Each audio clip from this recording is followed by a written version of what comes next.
ch.5. Your name is Goober? Yes. They call you the Goober? Yes. Yes, what? Archie was disgusted with himself even as he said it. Yes, what? Like a scene from out of an old World War II movie. But the kid Goober stammered and then said, Yes, sir, like a raw recruit. Know why you're here, Goober? The Goober hesitated. Despite his height, he was easily 6'1".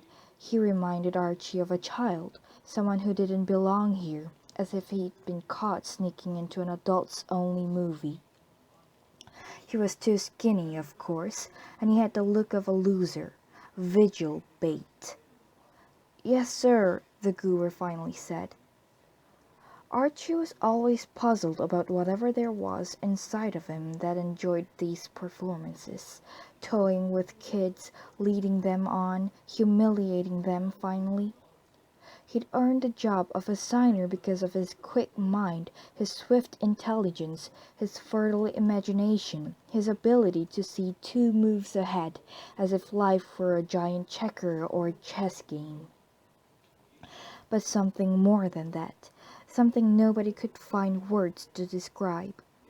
Archie knew what it was and recognized it, although he eluded a definition. One night while watching an old Marx Brothers movie on The Late Show, he was held entranced by a scene where the brothers were searching for a missing painting. Groucho said, We'll search every room in the house, Chico asked. But what if it ain't in the house? Groucho replied. Then we'll search the house next door. What if there ain't no house next door? And Groucho, then we'll build one. And they immediately started to draw up plans for building the house. That's what Archie did. Build the house nobody could anticipate a need for, except himself. A house that was invisible to everyone else. If you know, then tell me why you're here, Goober, Archie said, now his voice gentle. He always treated them with tenderness, as if a bond existed between them. Someone snickered.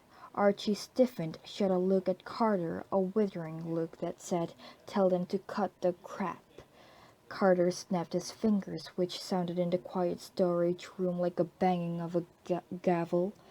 The vigils were grouped as usual in a circle around Archie and the kid receiving the assignment. The small room behind the gym was windowless, with only one door leading to the gymnasium itself, a perfect spot for the vigil meetings, private, the solitary entrance easily guarded, and dim, lit by a single bulb dangling from the ceiling, a 40-watt bulb that bestowed only a feeble light on the proceedings. The silence was deafening after the snap of Carter's fingers. Nobody fooled around with Carter. Carter was the president of the vigils because the president was always the football player, the muscle someone like Archie needed. But everyone knew that the head of the vigils was the assigner, Archie Costello, who was always one step ahead of them all. The Goober looked frightened. He was one of those kids who always wanted to please everybody. The guy who never got the girl but worshipped her in secret, while the big shot hero rode off into sunset with her in the end. Tell me, Archie said, why you're here. He allowed a bit of impatience to appear in his voice. For an assignment. Do you realize that there's nothing personal in the assignment? The Goober nodded. That this is tradition here at Trinity? Yes, and that you must pledge silence. Yes, the Goober said, swallowing, his Adam's apple doing a dance in that long, thin neck. Silence. Archie let it gather. He could feel a heightening of interest in the room. It always happened this way when an assignment was about to be given. He knew what they were thinking. What's Archie come up with this time? Sometimes Archie resented them. The members of the vigils did nothing but enforce the rules. Carter was the muscle, and Obie an errand boy. Archie alone was always under pressure, devising the assignments, working them out, as if it was some kind of machine. Press a button, out comes an assignment. What did they know about the agonies of it all? The nights he tossed and turned, the times he felt used up, empty. And yet he couldn't deny that he exulted in moments like this, the guys leaning forward in anticipation, the mystery that surrounded them all, the kid Goober, white-faced and frightened, the place so quiet you could almost hear your own heartbeat. And all eyes on him, Archie. Goober? Yes, sir. Swallow. Know what a screwdriver is? Yes. Can you put your hands on one? Yes, sir. My father, he has a tool chest. Fine. Know what they use screwdrivers for, Goober? Yes. What for? To screw things? I mean, just to put screws into things. Someone laughed, and Archie let it pass, a relief to the tension.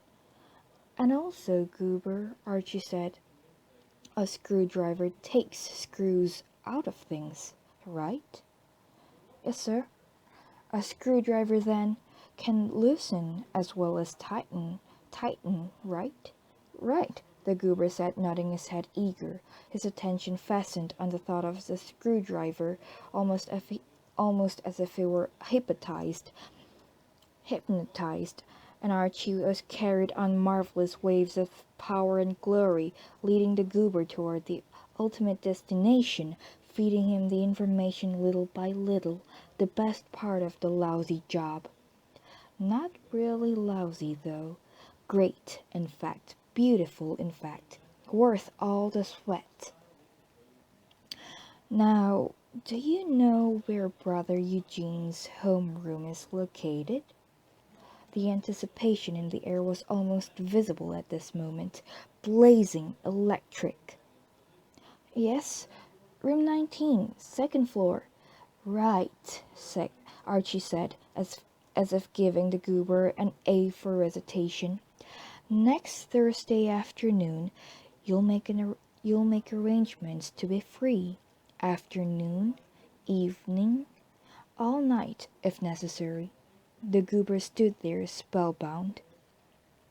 The school will be deserted. The brothers, most of them, the ones who count, will be off to a conference at provincial headquarters in Maine. The janitor is taking a day off. There'll be no one in the building after 3 in the afternoon. No one but you, Goober. You and your screwdriver. Now the final moment, the climax, almost like coming. And here's what you do, Goober. Pause. You loosen. Loosen? The Adam's apple dancing. Loosen.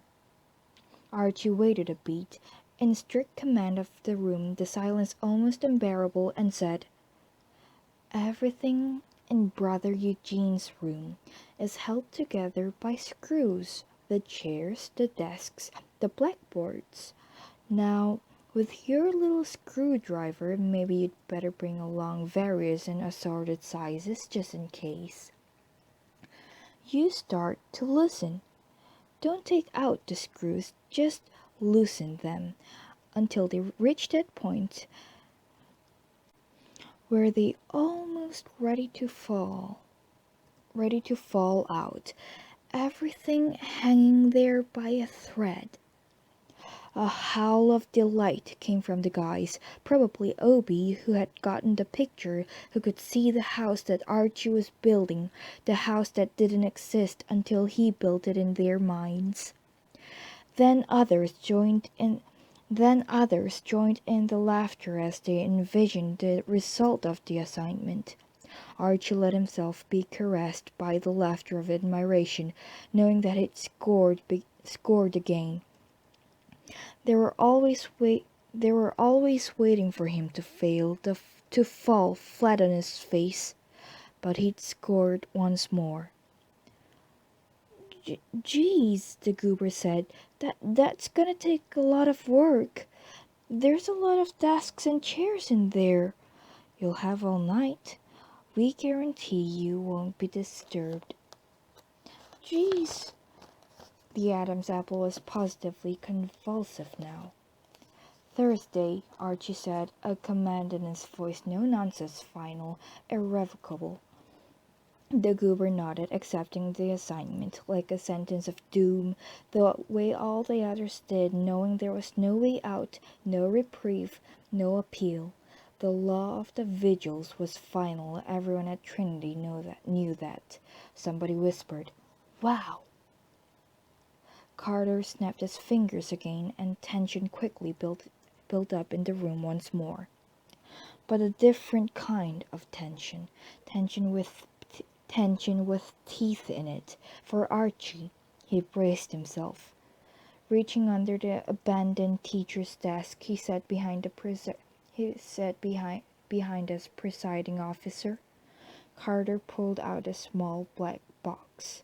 He shook it, and the sound of marbles could be heard clicking together inside. Obi came forward holding a key in his hand. Was that a smile on Obi's face? Archie couldn't be sure.